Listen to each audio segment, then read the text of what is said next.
बंधुओं, हमारी बात बहुत ध्यान से सुनिएगा। भागवत की कथा भक्त और भगवान के मध्यस्थ की चर्चा है। आज हम उनकी ही कृपा से हमें उसने बैठा दिया सुनाने के लिए, आपको बैठा दिया सुनने के लिए। लेकिन ये योग, ये संयोग विधाता ही बनाता है, मनुष्य नहीं बनाता। ये योग संयोग कौन बनाता है? ठाकुर जी। लेकिन हम उनकी माया इतनी प्रबल है कि उनकी माया में इतने लिप्त हो जाते हैं कि हमें ठाकुर जी का बनाया गया योग संयोग दिखाई नहीं पड़ता। दिखाई पड़ता है क्या? बताएं, दिखाई पड़ता है क्या? नहीं दिखाई पड़ता। ये लीलाएं, ये कथाएं कोई ऐसा नहीं भैया कि आज बना दी गई या हमारी रचना या तुम्हारी रचना, ये तो अनादिकाल से चली आ रही है। दो चीजें कभी पुरानी नहीं होती। एक है भगवान की कथा, सतयुग, त्रेता, द्वापर, कलयुग कभी पुरानी नहीं लगती। वही कथा, वही चिंतन, अवलोकन करने से चिंतन नया प्रकट होता है, कथा नई प्रकट नहीं होती। यदि वक्ता अवलोकन करता है, नित्य स्वाध्याय करता है, तो चिंतन अलग प्रकट होगा। लेकिन कथा कहां से बनाओगे? कथा तो वेद व्यास जी ने पहले से बना दी है। तो कभी कथा पुरानी नहीं होती, तुम्हें लगनी भी नहीं चाहिए। और अपनी पत्नी भी कभी पुरानी नहीं होती। लेकिन जिनको कथा पुरानी लगने लग जाती है वो व्यथा में भटक जाते हैं, और जिनको अपनी पत्नी पुरानी लग जाती है वो संसार की रुचि देवी में लग जाते हैं। प्रेम से बोलें राधे राधे। ऐसा है या नहीं माता जी? ये भगवत विमुखता, हमारे दुख का कारण क्या है? भगवत विमुखता। और भगवत विमुखता का हेतु क्या है? बोले अभिमान। भगवत विमुख मत रहिए।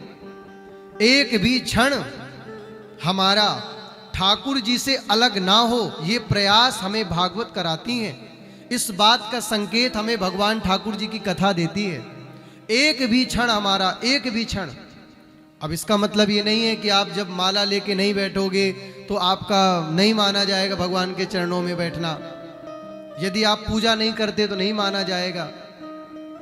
एक बात सीधी सी समझ लीजिए कि भगवान के चरणों से जुड़े रहने का केवल एक माध्यम है कि जब भगवान की कथा कहीं भी तुम्हें सुनाई दे, कहीं भी तुमको मिले, लेकिन ना तुम उसमें ये देखो कि कौन करा रहा है, कौन कर रहा है, कैसे कथा हो रही है, मैं वहां पहुंच जाऊं, यही आपके जीवन का मुख्य उद्देश्य होना चाहिए। यही वैष्णव का लक्षण है।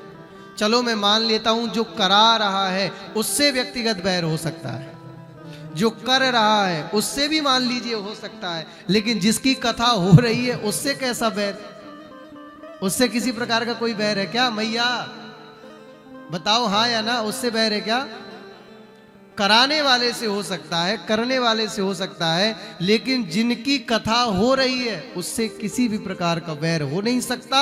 और यदि उससे बैर हो सकता है तो कोई ना कोई कंस कलिकाल में प्रकट हो गया है। कंसों की फिर दुर्दशा हो रही है संसार में। तो बहुत सावधानी से प्रवेश पाइए भागवत जी में भैया।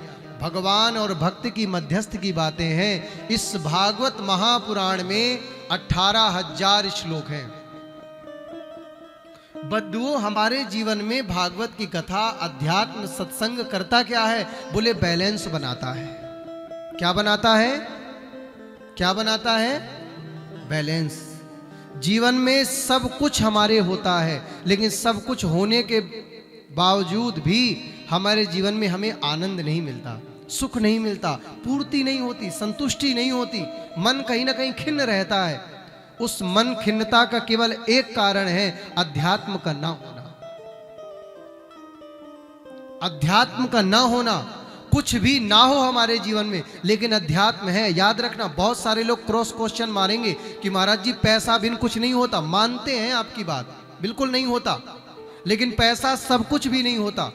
अभी मैं एक घटना सुनाऊंगा, लेकिन मैं सुनाऊंगा आपको। बहुत घटना है, मैं कैसे सुनाऊं मुझे खुद नहीं नजर आता, लेकिन सुनाऊंगा, जरूर बताऊंगा। अभी हाल की ताजी घटना। लेकिन जिन पे पैसा नहीं है, 2 टाइम की रोटियां नहीं है, जिनके पास में रहने के लिए छत भी नहीं है, उनके पास में प्रभु का सहारा है, अध्यात्म है। अध्यात्म हमारे जीवन में माई बाप बैलेंस बनाता है। अनेक परेशानियों से हमें छुटकारा दिलाता है, हमें मन में ये दृढ़ विश्वास दिलाता है, भैया आज दिन बुरे तो कल नीके भी आएंगे, सदा दिन जात ना एक समान, कभी किसी का समय एक समान नहीं जाता प्यारे। आज बुरा है तो कल अच्छा भी आएगा, लेकिन यदि अध्यात्म का तराजू तुम्हारे पास है तो तुम अपने अच्छे समय में ज्यादा फूलोगे नहीं और दुख के समय में ज्यादा प्रभु को भूलोगे नहीं। लेकिन आज की विडंबना है, अगर छोटा सा कष्ट आ जाए तो सबसे पहले हम अपनी दैनिक दिनचर्या से दूर हो जाते हैं। बताएं हाँ या ना? थोड़ा सा कष्ट आ जाए तो सबसे पहले हमारी दैनिक दिनचर्या हमसे दूर हो जाती है। अरे अब कैसे होगा, अब क्या होगा? इसलिए मानव तन मिला है। इस संसार में कोई दूध का धुला नहीं है, ये बात समझ लीजिएगा। अगर बहुत पुण्य होते तो आज हम वैकुंठ में होते, बहुत पाप होते, ध्यान से सुनिएगा, तो नरक में होते। पाप पुण्य दोनों बचे थे, तभी तो हमको ये मृत्यु लोक मिला है।